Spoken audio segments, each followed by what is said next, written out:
Hello and welcome to ClapperCast. I'm your host as always, Carson Timar, and today is a very special day because once again we are joined by the wonderful Alina Faulds as today for a Valentine's Day special that maybe is not the best choice for Valentine's Day, but I thought maybe it was going to fit a little bit better. But regardless, today we are reviewing K3G, also known as Kabhi Khushi Kabhie Gham. This is a Hindi language Indian film. It is one of the biggest Indian films of all time. 2001 3.5-hour family drama about a split family coming back together, trying to work out their differences when one son is disowned from marrying outside of his class. Again, this is an iconic film. It is one of Alina's all-time favorites, and you know me, my heart is filled always when we get to have Alina back on the podcast. Such a lovely voice and such a lovely soul to join us on the show. So without further ado, let's get to our entire review of K3G. Hello, Alina. Thank you so much for joining me on the podcast today. It's been a minute for historians out there. You will know, Alina, you were a main co-host on this podcast for a couple years. Great times. Go in the archive. Well, maybe actually don't listen to some of them, but you can go back and listen to maybe just get a taste of what it was like. But I'm just curious, Alina, how have you been? It's been a minute. It has been a minute. I think the last time I was on the podcast was for the Iron Claw. Yes. Which was like a special episode. And what was that, like 2 years ago? It's been a minute, yeah. Yeah, 2 years? Yeah. I have a new boyfriend. We've been together for 2 years. My cat died. Oh. I have a new cat. I have foster cats. I moved out of my parents' house finally. And I also travel a lot. That's what I've been up to these last 2 years. So there's good, there's bad, there's in between. Just like the movie K3G, like... sometimes happiness, sometimes sadness. Yes. It really do be like that.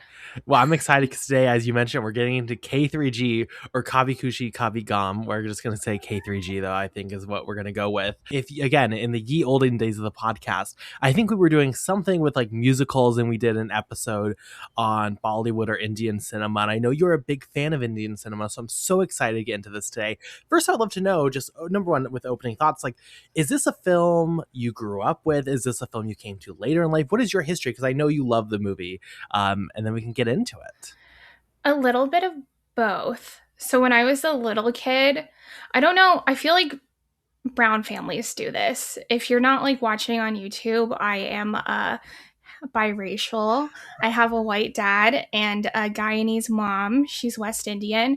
So we're not like Indian, but we're like close enough. And when we would be together as like a family, like my mom's side of the family, they would always play. You would get like DVDs from the like flea market. It was like bootleg. Yeah. And like collections of music videos from like Indian songs and also from Indian movies.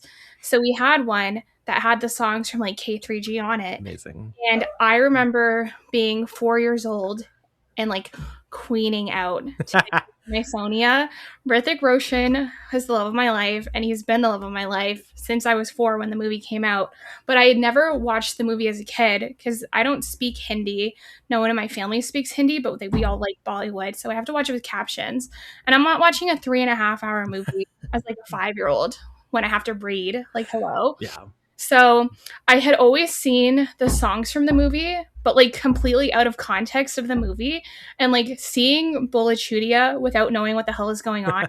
So confusing. So I'd always watched the music out of context, and I didn't watch the actual movie until I was a teenager and was capable of reading subtitles for 3.5 hours. And I watched it because I remembered Hrithik Roshan existed, and I went through a couple months when I was just watching as many of his movies as I possibly could because he's just like so fucking sexy. And I watched K3G, and seeing all of the songs in context of the movie, it's just so special to me. So I've had this movie all throughout my life in like some type of way. And if you're not watching the YouTube version, or if you've never seen the YouTube version and you couldn't tell, I am horrifically white. So my family never bought these DVDs. I never saw the music videos. So I was still very much so getting introduced to the world of Indian cinema in general. So I was excited, but I was a little bit nervous. 3.5 hours. Like, is this going to be for me or not? Is this going to be really painful, especially knowing you like the movie? And I loved it. Oh my gosh. Yay. such a fun film. Not at all what I was expecting. This was supposed to be like a Valentine's Day special. I thought this was more like I mean, it has romance to it, but it's not really, I think, what you would turn on for a Valentine's Day. Much more a family genre or a family drama about. Yeah, when you said for Valentine's Day, I was like, I'm just not going to tell him because I really want an excuse to rewatch this movie. And it works out either way. You know what? Good cinema either way. But really about this family, you know, it's broken up, split up, and this son trying to please his mother, go to London, bring back the estranged brother and bring the family whole again. And yeah, I mean, for 3.5 hours, even at 3.5 hours, super engaging, super fun. The songs, Alina, the songs are so good in this. Say Shava Shava has been stuck in my head since I watched this movie. So good. My sister and I listen to a lot of the songs from K through G when we're in the car, and I have like quite literally almost crashed my car too. Say Shava Shava because it's so good. Well, I wish I saw this on the big screen, I guess, because like the dance sequences and the musical sequences, and maybe if you are someone who are more used to Indian cinema, you would say, well, yeah, this is just kind of how it is. But still, as someone who's new to this world, it's so extravagant, it's so great, and it's so fun because like you'll enter a scene, for example, the Diwali scene, I believe it is, where you'll have a big dance sequence just kind of establishing like this is the holiday, and it feels almost like a play, almost I want to say more than a film, because in a play you'll have like a dance, you'll have like they go to the ball or something, let's say, and then you'll have an extended sequence that is just like we're doing the ball, we're doing this dance, and in this movie, okay, we're doing this holiday, but then it will break off into all these little stories of all the characters. You have the little fat kid running around, like it's very, very fun in that way. In a way that like I think with Western cinema I really couldn't pinpoint like, oh, this is our version of it, or it felt very theatrical in a way that I really enjoyed. I think if you hate like that type of music or you hate these sequences, it would probably be a struggle once you get to like number 4 of the bunch, right? It is 3.5 hours. This is a big way it fills the runtime. But I loved it. So what are your favorite songs from this? My favorite is when I was a kid, it was You Are My Sonia, because I just love watching Hrithik Roshan dance. I don't remember where I saw this. Maybe it was like a Letterboxd review of like Doom 2, which is also such a good Hrithik Roshan movie. Everybody that like knows Indian cinema will probably disagree with me on that because it is like fucking terrible, but it's so good. It's one of those movies. And I saw somebody say that he dances like one of those wacky inflatable dudes that are outside of like car washes. You know what I'm talking about? Like his body movements are just so fluid and captivating that I remember like dancing the steps to like You Are My Sonia as a little kid with my cousin Derek. Like he was Hrithik Roshan and I was Karina, obviously. But like as an adult, my favorite song is Bolachudia. I just freaking love it. It's just so catchy and good. And then also the emotional scenes to it that just like hit you when you actually know the context of what's happening in the movie. I really like that song. It just feels like a really nice, like beautiful love song that you would play at a wedding. And I've seen like actual Indians with like their Hindu weddings and stuff, like dancing to Bolachudia at their weddings. I would never do that because I would never have a wedding, and I feel like I'm not Indian enough to do such a thing. But it's just like the love song to me now more than You Are My Sonia.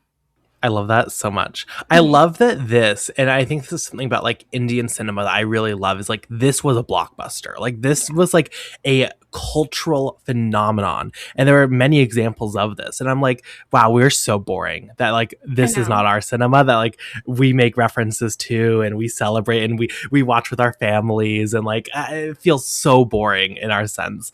I also like it's not like a song, but they play the same like vocals throughout the entire movie. The soundtrack basically repeats the same sounds over and over again. But I think it works really well, especially as you mentioned in the emotional moments. You know, for a film that is so outwardly fun in so many sequences, and it's so obviously like over the top in the emotional sequences. The wind is always blowing. So everyone is on the verge. Crazy. I never noticed that before, but then when I was actually watching it this time, I was like, why is there wind blowing in their house. In the apartment. But it like just adds to the drama and theatricalness of it all. And like Indian cinema is inherently theatrical. Like I feel like if you're not familiar with Indian cinema, you can find a lot of the acting to be like over the top or like bad.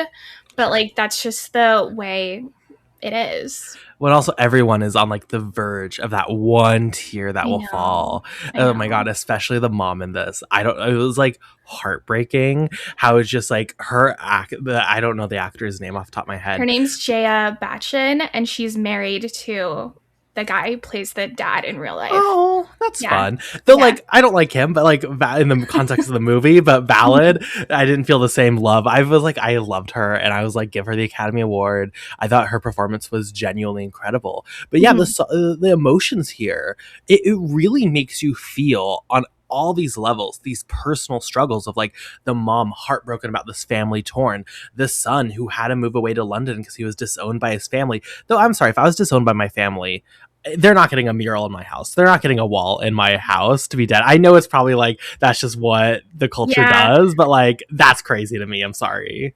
That's another thing that I find so special about K3G. So like Bollywood, a lot of the time is known for like copying Hollywood movies, but like doing like a Bollywood version of it. But I think what is so special about K3G to like so many Indian families, and especially like Indian diaspora families, is it like is an inherently Indian film. Like I don't think this can exist in like Hollywood or like any other sort of culture that doesn't have this like inherent like need to respect like your elders. Like that is the theme of this movie. Like the opening tagline is it's all about the love of your parents, and the director quoted himself, which I find really funny. But like that's literally what this movie is about. It's about like the love of your parents, and like Indians are inherently like that. Like no matter how much you have like your tiger mom or like your dad that will like never say I love you, you know deep down that they love you and want the best for you. And sometimes their traditions and culture get in the way of that. And this movie, like a lot of the characters really wrestle with wanting to subscribe to like their traditional Indian values versus like progressivism from the future. Like I remember this one scene when I think Rahul, like Shah Rukh Khan, is falling in love with Anjali, or like it hasn't quite happened yet, and we're at the point where Amitabh Bachchan wants him to marry Naina because she's like the daughter of like his business partner or whatever. And he talks about how Amitabh Bachchan saw Jaya at like a party and they fell in love and blah, blah, blah. And they get married.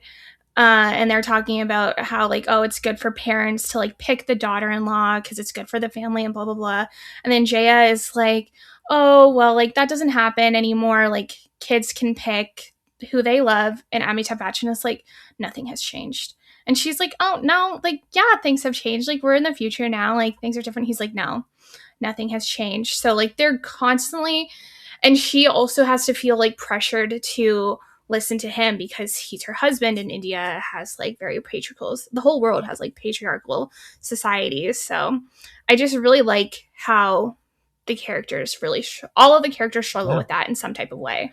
Even Rohan, when he's trying to go to London to find his brother, he has to ask permission of his father, and he makes like his selling point is like, this is our family tradition. As a man of this family, I have to go to London because you did, and grandfather did, and this is just what our family does to have these memories to become a man.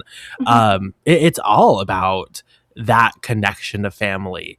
I also love that for a film where I think those ideals are so well established. There was something about this film, and maybe it's gonna be hard to describe. Like, I like how modern this movie is in some ways, especially with its use of technology, because it gets to a point where eventually, like, yeah, if you have this family in it, you could just call them on the phone, right? And they have some conversations on the phone like that, to where, like, yes, the journey of Rohan to find Rahul is this big journey to London, and there's so much unspokenness. There is some weird, like, oh, he doesn't recognize him, that kind of stuff, but it's a movie, have fun with it. I do like how it also felt modern, though. It didn't feel like, okay, this is the previous generation lecturing us about the family dynamics or whatever. It felt very modern, granted, like 2001 modern, but I Mhm. appreciated that. This is such like a Y2K masterpiece. Just like with the use of the technology in it. I think it works because if you haven't seen the movie, the like it starts in like the present time, and Hrithik Roshan is the younger brother, and he doesn't know why his brother left 10 years ago. Shah Rukh Khan, who's like a titan in Indian cinema, plays the older brother.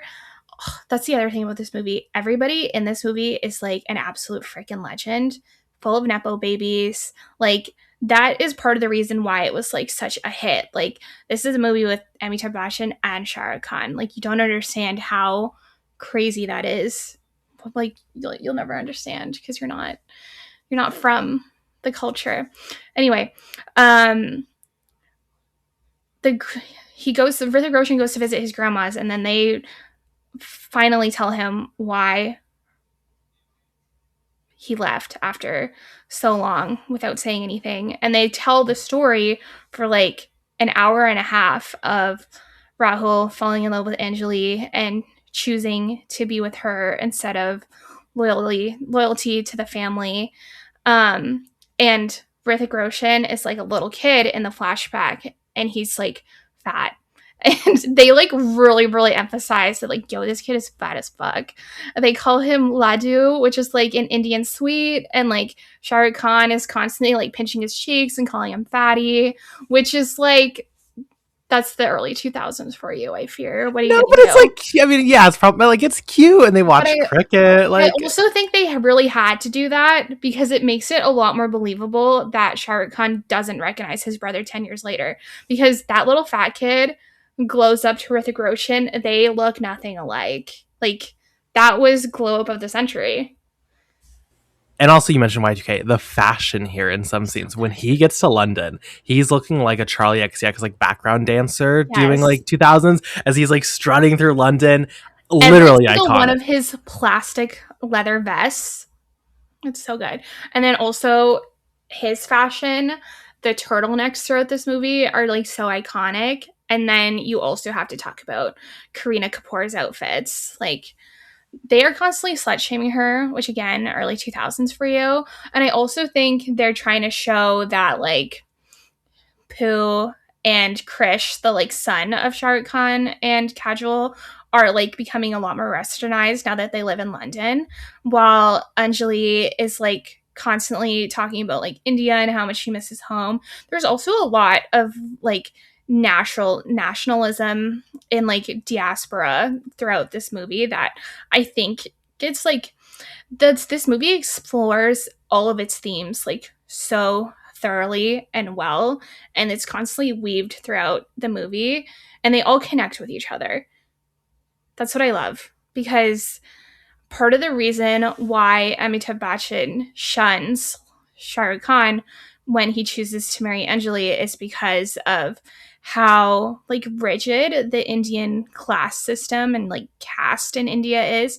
Like the Raichans are like this billionaire upper class family, and Anjali and Pooh and Daijan and all these other side characters are more middle class to poor. And there's a scene where Amitabh Bachchan is like chastising Shah Rukh Khan about like how could you pick her? How could she understand our traditions and our cultures because she's like low class to him? Um, and I really like that when you fast forward to the 10 years and they're in London now, Anjali is like so connected to Indian culture because she doesn't want to lose it. And I think it shows like how much she would have been a perfect daughter-in-law because she does understand all of the cultures and traditions, and she keeps them up for her family just as she like would be expected to do. So sad. I can't believe they lost 10 years together. No, it's tragic. It's so sad.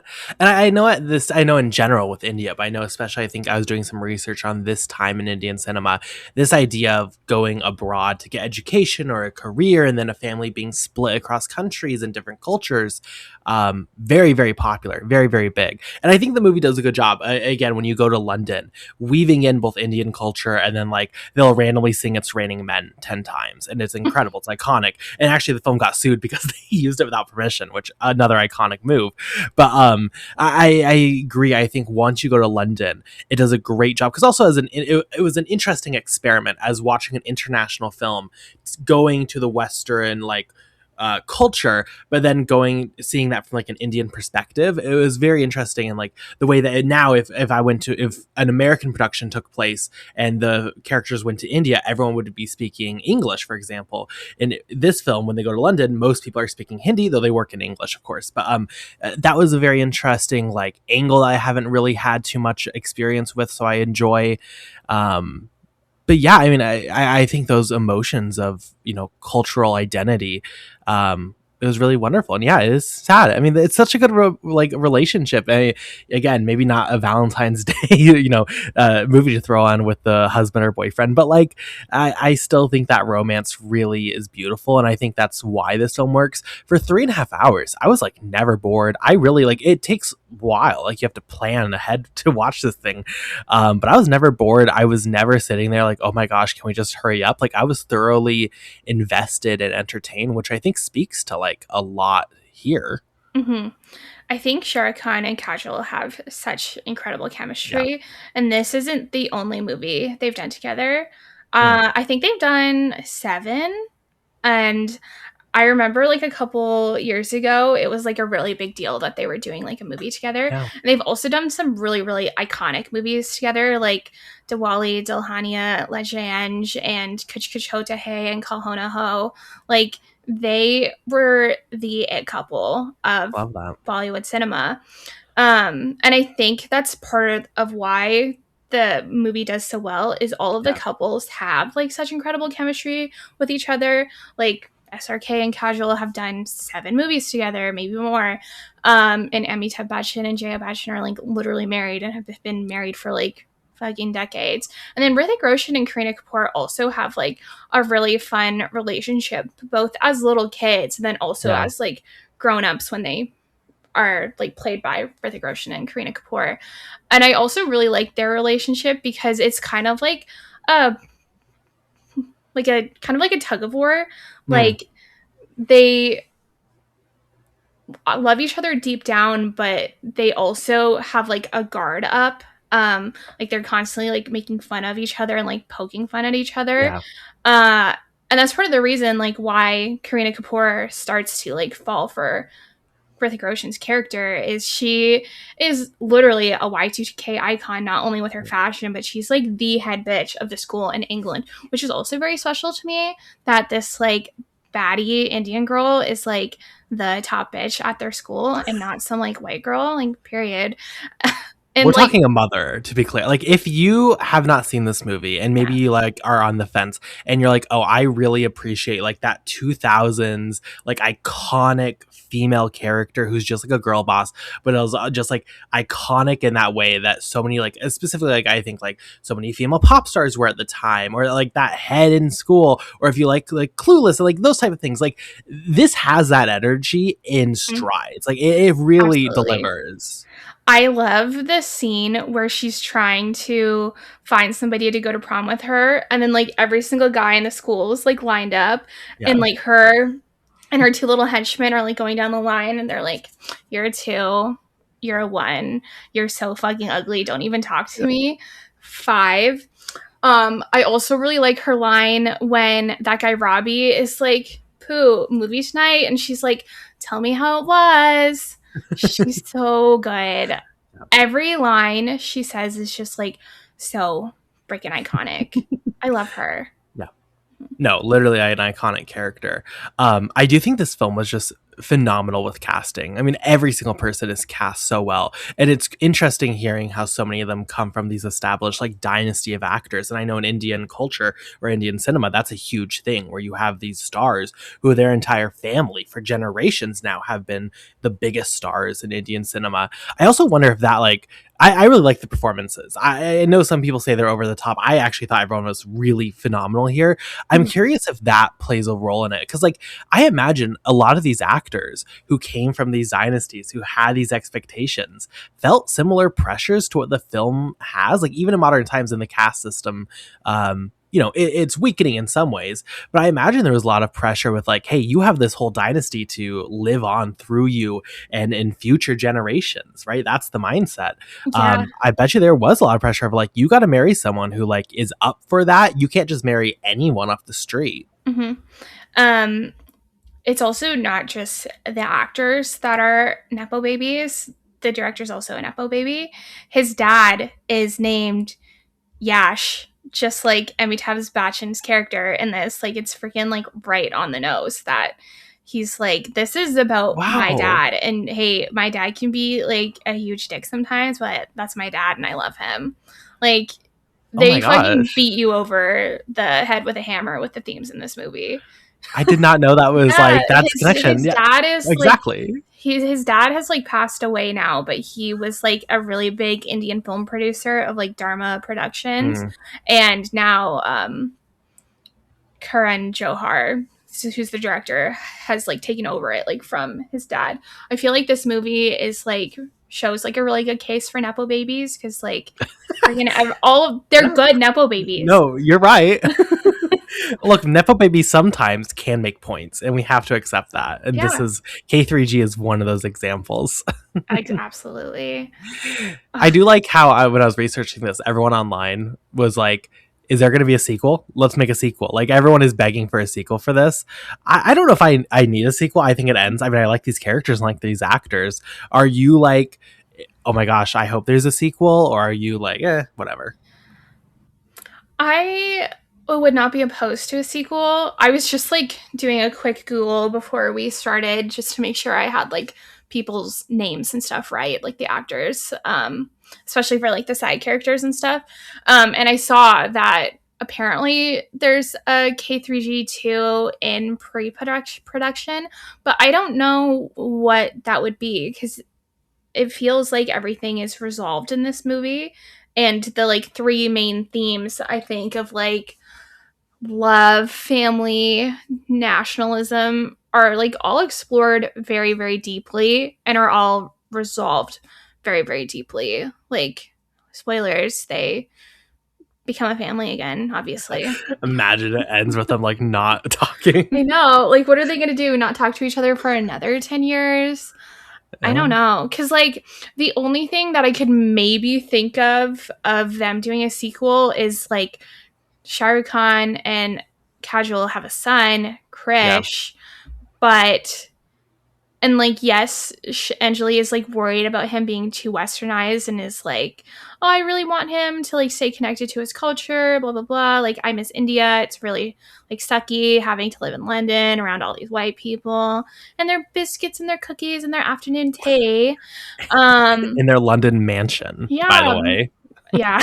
It's like the nicest house ever. So nice. But there's this part towards the end of the movie when Krish, the son, is doing like a function at school and all the little kids are like doing like a choir performance of like, I don't know, something from A Sound of Music. Is that from A Sound of Music? I have no idea. They're singing so. Like I don't know. I haven't seen that movie in like 15 years. I'm not that white. Let's be clear. I don't know. Anyway, but like instead of singing that like British song, they sing the Indian national anthem, which is also like absolutely crazy that all these like little white kids at this London school learned how to sing the Indian national anthem in Hindi. And then like the Raishan family is like, oh my God. And they all stand up and all the like white English people also stand up to pay respect for the Indian culture and like peace and love. If the Indian national anthem was happening, I don't think I would recognize it. The future liberals want. This is what. But I also like really, really liked that too because like, yes, the characters struggle with like, oh, like we're in the Western world now, it's different from India, blah blah blah, and they do have like a neighbor who is like kind of hoity-toity, but they never experience like racism or Yeah. anything like that from the British people around them. And I also like really appreciate that, because it just like sometimes that's not necessary. Sometimes that's not good fun for the family drama. Like No. you don't always need racism. Sometimes you do, but not always. Yeah. I agree.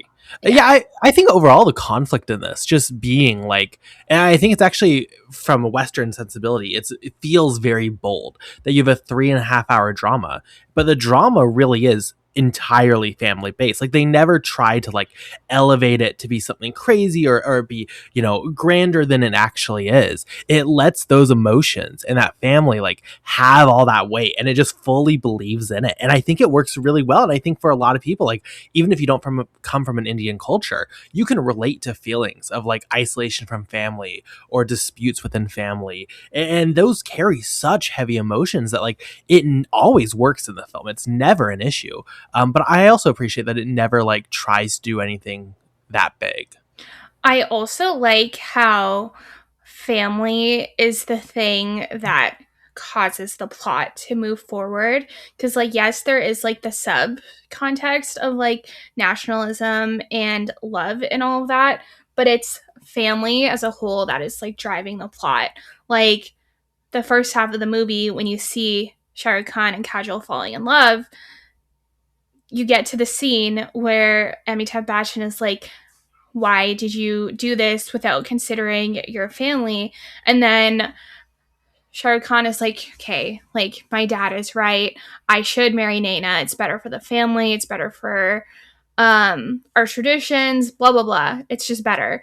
And then he goes to Chandi Chowk where Kajol and her family live, and he stumbles upon her dad dies. Oh my god, that scene always like makes me burst into tears, because I think the implication is that he was going to tell her like, hey, I can't be with you, but then he sees that her dad died and she doesn't have a mom, so I feel like it's implied that their mom also has like passed away. So I feel like Shah Rukh Khan is like, okay, she doesn't have a family anymore. Like, I have to step up and be this. I love her. And she doesn't have anybody anymore, and neither does Pooh. And I think another thing about this is it does not even family as like a blood thing. It's like creating families through like getting married and falling in love. But then there's also like adoption is a theme here. Like Shah Rukh Khan's character, he's not blood related to the Raichins. They don't like say where he came from, but he is like adopted. Like Amitabh Bachchan just brings him home one day, and like immediately Jaya falls in love with him. That's her son. And that's the other thing that makes her like sixth Spidey sense like so crazy. Like there are a couple scenes throughout the movie where she's like doing something, and then like Shah Rukh Khan is like in the building all of a sudden, and she just like gets this like look on her face, and she acts it like so freaking brilliantly. Like this woman is such a good actress, like you have no idea.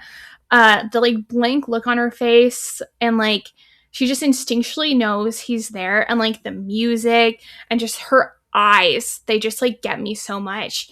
But like that's technically not her biological son, but she still has that connection to them because he's family. And also Daijan, who is like the nanny of Shah Rukh Khan and Hrithik Roshan's characters. She is from the same class as Anjali. They're neighbors. Um, she also has a connection to Rahul and especially Rohan, because he was like a lot younger when she was like there like nannying him. I really really like that. It's very progressive that the familial bonds are not just like blood related; they're created too. No, I agree. And even the dad, like, and granted, don't take this to a lot of things because I think this way of thinking is often problematic. But like, I think him having such hard expectations for his son, for Rahul, and saying like, you're going to bring shame to this family, but like being so invested in having those expectations are also a sign of him like genuinely viewing him as a son and like caring. It's not like he's like, I don't care, you're not part of this family, like do whatever you want. This is Mhm. like your class, I guess, or whatever, it would be. I agree. I think the adoption plot here caught me a little off guard at first. There were some scenes where I was like, wait, what's happening? Because like it's also a secret to some people, but then like it's revealed on like his birthday and stuff. So I was like, okay, what's going on? But I do agree that I think the family dynamics here and saying that, no matter if it's blood, no matter if it's adoption, no matter if it's just someone you grew up with and someone you've been close to, that connection is real no matter what is great. And then every scene where he walks in and the mom's standing there and he's doing the little point, like it's fantastic. Mm-hmm. The other thing with Daejeon is like when I had watched this the first couple times, I didn't like grasp that she's not Angeli and Pooja's mother. She's literally their next door neighbor, which is kind of strange. But like there's that whole subplot of her daughter, like Ruxar, getting betrothed to this guy named Ashfaq. And you never see Ashfaq, which I think is funny. But like she gets married, so Daejeon doesn't have to be in that role anymore because like the implication is that Ruxar goes to live with her new husband and then she is a part of their family now, which is like a thing that is very common in Indian culture, is like you live with your husband's parents, which ew. I could never. But that's like a thing. So like Daejeon doesn't have to be in that role anymore. So because Jaya can't go to London to be with her son because her husband is being like so fucking stubborn, she's like, Daejeon, please, like, go with my son. But she has a connection to both Shah Rukh Khan and Kajol because she was Shah Rukh Khan's nanny and also like Kajol's neighbor. All of the characters' relationships are like really, really well developed, I think. And I also really like that all of the female characters are like very well rounded and distinct from each other. And I also really like the amount of times the men cry in this movie. Like Hrithik Roshan is constantly crying, Shah Rukh Khan is constantly crying, even Amitabh Bachchan cries. And yes, this movie definitely has its like chains to like the patriarchy, but it's also not in a way. It's really like, especially when it comes to the female characters, like they exist within this culture that has this patriarchy. But like this movie really gives them agency and autonomy and power. Like it really is like you can tell, yes. And it's also just 2001 in general. Maybe the world as a large is not necessarily onto the female power as we are today. But no, I thought that also stood out to me. I was actually going to ask you about the like amount of tears and emotions from men, because I feel like now even like we would not have a film where men are crying, especially like two brothers sitting there like crying to each other. Like we would not do this. This is very like outwardly emotional in a way that even today masculinity is kind of abrasive to. But like I love that this is here. So this is more unique, I guess, to this film and kind of changing tides in cinema versus like just this is the norm, you would say? I think so. I also think it also just like connects to Indian like parenting, because like it's known that your parents are like, they love you but they're distant from you, and I think it's like rare to see like the patriarch of a family like show emotion in that way. And I think this film shows how necessary that can be, because when they resolve their family situation at the end of the movie, it is kind of like clunky. And I think that because of the way patriarchy works in like India and the world as a whole, it's kind of difficult to resolve the tension between Shah Rukh Khan and Amitabh Bachchan. Like they finally talk after 10 years, and they only talk because one of the grandmothers passes away, and her dying wish was, I want Rahul to be there to light my funeral pyre. And you go to her funeral and they're all like dressed in white, and Hrithik Roshan's hand is on the like torch, and Amitabh Bachchan's on the torch, and the other grandma is like, please, like, she wanted Rahul to be there, like, please wait. And he's like, Amitabh Bachchan's like, no, we don't need to wait for him. And then Shah Rukh Khan's hand appears, and I'm like, oh my god. And even then, they don't reconcile. And then we get this like beautiful scene, which is one of my favorite scenes in the whole movie, of Amitabh Bachchan. He's like sad on like a bench in their mansion, and Jaya is also sat on a bench in the mansion, and she sits next to him, and she talks about how her mother told her that your husband is like God. He's like always right. It's like your duty as a wife to listen to your husband. And she just like reads him to filth. She's like, listen, you're not God. You're making some like really shitty mistakes. You took my son away from me. You made it so I haven't seen him in 10 years. You destroyed the sibling relationship between Rahul and Rohan. She just like freaking drags him. And I think that's something that is also very, very rare in Indian society. And then finally, they reconcile. And Amitabh Bachchan is like, he's literally like, hey, why did you believe me when I said all those things? I said those things, but like, why didn't you come back? And I'm like, bro, Shah Rukh Khan thought you didn't love him. Why would he come back? Both of them are so freaking stubborn. Yes. But I also thought during that scene, I was like, oh, I kind of get why this movie's huge, because I imagine that must have been like a lot of people vicariously feeling a lot of emotions around their families with that scene. I can see why like this was very powerful for a lot of people, like in a way that I certainly can't understand, like, because I did not grow up in this culture where that's the norm, but like I could sense that power for sure. And it is beautiful. I mean, like, you know, you sit with this family and this family that's suffering for 3.5 hours. By the end, you're going to be in tears, like, for sure. Even if the scene is clunky, absolutely. It gets there. I didn't even like, I cried throughout this movie.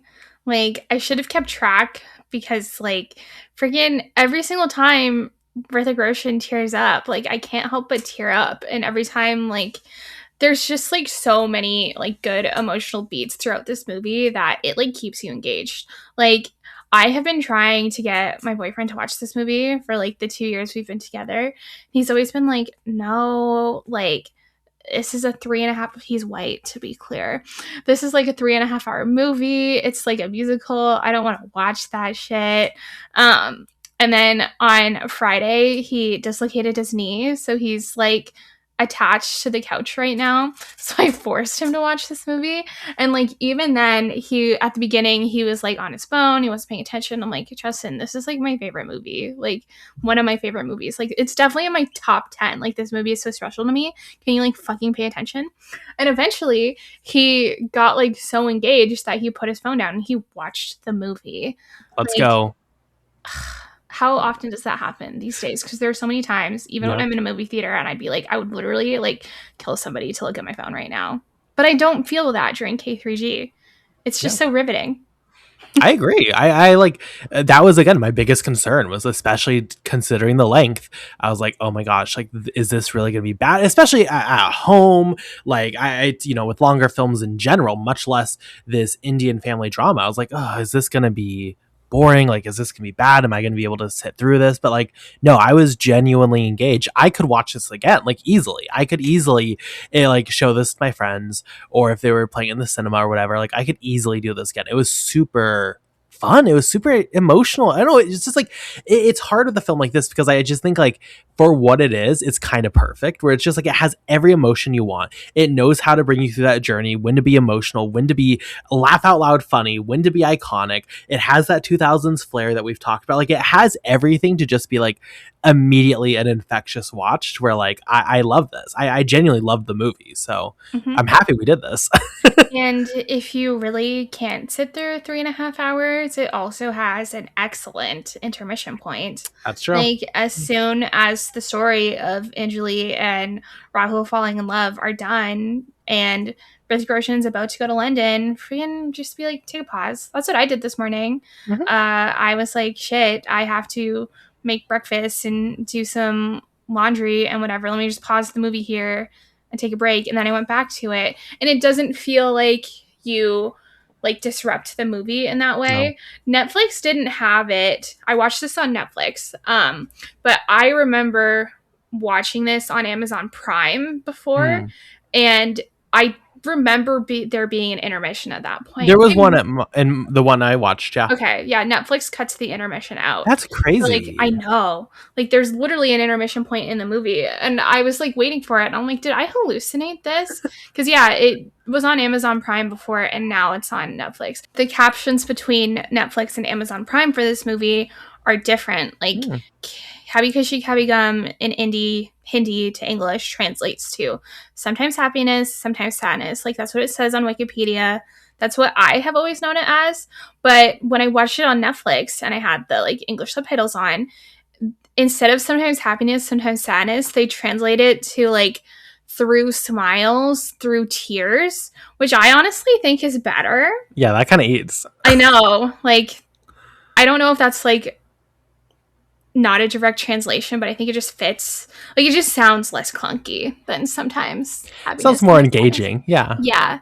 And I think that also like really speaks to like the movie. Both of them do, but I like through smiles through tears better.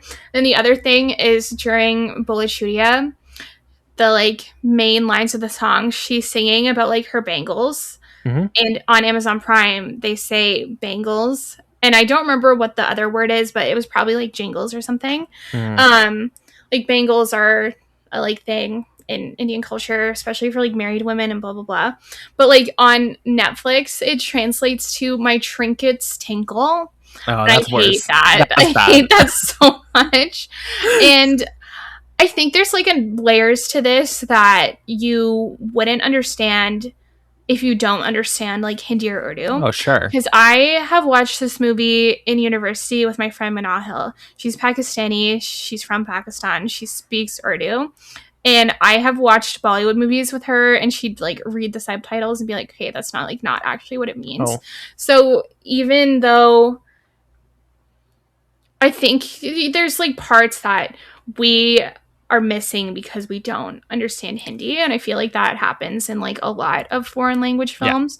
But I'm sure in like every single one we've ever watched that we've missed something because of like whether it's funny wordplay. I know like for some of them I've seen that are comedies, like they'll have a specific wordplay that only makes sense in the original language. So even when you read it, it doesn't make any sense, or there'll be a reference or just something with, I mean, I think that's, you have to accept that, sadly. Yeah. There's like points where in the first half of the movie when Anjali is like joking about being a poet, and I feel like those lines would probably hit a lot funnier if you like actually understood Hindi, because when you read the English subtitles, you're just like, girl, what? No, for sure. Yeah. I mean, so maybe getting into some wrapping up here, are there any big points with K3G that you would want to discuss before we move on? I'm looking at my notes. I feel like, you know what we didn't talk about is, this ties into like the parental respect thing. It's like a thing in Indian culture to like touch your parents' feet as like a sign of respect. And I don't know why this is, but like when Shah Rukh Khan and the others are like going to touch Amitabh Bachchan's feet, he like stops them before they like get to his feet. And I've always wondered why that is, and I haven't been able to figure it out because we don't do that in my family. Yeah, like my family is like part of the Indian diaspora. You don't like it. You don't touch your parents' feet? No, because we're not Hindu, we're Muslims. So I'm wondering if there's like a religious part of it that I maybe don't understand because I'm not like that kind of Indian. Sure. I've always found that really interesting. And there's a lot of like really special moments in the film where they do get to like touch his feet. Like towards the end of the movie when they're in the mall, and the mall scene, oh my God, it fucks me up so bad. Like with tears. Kajol gets to touch Amitabh Bachchan's feet, and he doesn't like notice it, but it's something that's like really special to her to like finally do it, because not only is like touching the father's feet a sign of like respect for the elders and whatever. When you touch, I googled this to be clear, when you touch your like elders' feet and they like touch your head as like they're like giving it back to you, it's kind of like a blessings transfer. Oh. And that's part of why she was so upset when when Shah Rukh Khan marries Kajol and he goes to tell his father like, hey, I married her. Yeah. She's like crying and saying, oh, but we didn't get blessings from father. Like we didn't get blessings from him. And then she finally gets it in the mall and she feels like so validated, and she doesn't have to talk to him. She just feels like, oh my God, I finally got it. And I love that so much. Yeah, I do. I love that too. I will say there's like quite a few instances of that where I was just kind of like, you know, I assume this has some religious or just social power. One thing with this is I was looking for coverage about like talking about the film, whether it be podcasts or articles or whatever, and there really wasn't that much that I found in English. I will say if you're listening at home and you are someone who has a deeper understanding of whether it's these practices or just something else in the movie that you think we missed, feel free to message us, email us, clappercast@gmail.com. Leave a comment on YouTube. I'm sure we'd both really appreciate that, because I was looking into like trying to understand more about this film, because there are so many movies like that I like there's something I miss or just some context I don't understand, and then normally I can go and find someone with more experience talking about it, but I really couldn't with K3G. So like I would love if someone would inform me and educate more, because I think it would be a great start. Yeah, I feel like this movie is so iconic to like Indian families, but there doesn't seem to be a lot of deep diving into the themes of the movie. And I think part of it is because the like songs take over, which is fine. They are some like certified bangers, but I also like kind of wish there was more out there about like deep diving into those things. If you look up the film on YouTube, you do have to scroll through pages of like the songs being uploaded to different accounts with like hundreds of millions of views. So you do have to get through that. I am definitely like a million of those views on Bullet Chutia for sure. Oh, I love so many of these songs, dude. I really like the sound design in this movie too. Like that's another thing that is like really over the top and dramatic. But like one of the characters will say the most like dramatically diabolical line, and all of a sudden there's just random thunderclaps to just really emphasize like, yo, this is dramatic as hell. And like we talked about earlier, I like that the like K3G theme song is like sprinkled throughout the movie during the like family parts. And I also really like that the You Are My Sonia riff is in it a couple times too, when Rohan and Pooh are like interacting. Like I think that's so cute. Yeah, I think my favorite thing on the soundtrack, there's a song or like a musical score, I guess, that repeats itself, but there's one version where in parentheses it just says sad afterwards because it's made more sad. I love that. Yeah, I mean, the music, I generally would like, I'm going to add probably, the top 3, let's say, songs of this to like my playlist. Like, and we previously had that episode. I've seen a couple Indian films here and there. The music doesn't normally the set piece is like exciting and fun, but the songs normally don't necessarily stick in my head. For here, like absolutely they do. So I huge praise. Have you ever seen Mohabbaten? I have not. Okay. Figure out a way to put that one on the podcast, because I'll come on for it. I also haven't watched it in a couple years, but like Shah Rukh Khan is the main character and Amitabh Bachchan is also in it. Kajol and Kareena are not in it, but Aishwarya Rai is in it, and it's about Shah Rukh Khan is like a teacher at an all-boys school, and the all-boys school is run by Amitabh Bachchan, and SRK is in love with his daughter, and then spoilers, and then Shah Rukh Khan is like trying to make it so women can like go to the school, something like that. I haven't seen it in like a couple years, but I also really like that one. It makes me cry. I don't want to say more of it to like, No, it's like the main plot of the movie, but I don't want to like say. We will get to it this year eventually on this podcast. The set pieces and songs are like just as iconic. Like, I'll text it to you, but like look up Akin Cooley on YouTube and watch that song. SRK is like fucking shredding on the violin, and I have also almost crashed my car to that song. I love that. Yeah. No, it's very selfishly, one of the reasons I programmed this was not just to talk to you and because I wanted to watch this, but this year I'm really trying to get more into Indian cinema. Like, it's something that I genuinely want to explore more of. So I plan to watch quite a bit of Indian cinema this year, but like, feel free. We'll be back on the pod sometime this year to talk about that. I think that's fun if we do a little every few months, maybe a little check-in with some Indian cinema. But like, really enjoyed this. Thank you so much again, Alina, for joining on the podcast today. And thank you all at home for watching and supporting the podcast. And I really enjoyed this. I was so genuinely nervous, but like blew my expectations out of the water. With that, Alina, where can we find you online? I am at Alina's Field Notes on Instagram. That's my travel account. I also have a travel blog called at alinasfieldnotes.com. It doesn't have anything on it yet, but it's very pretty. I have designed it very well, so I'm working on that right now. I do have a Letterboxd. It's my first and last name, Alina Faulds. I don't really write things on there anymore.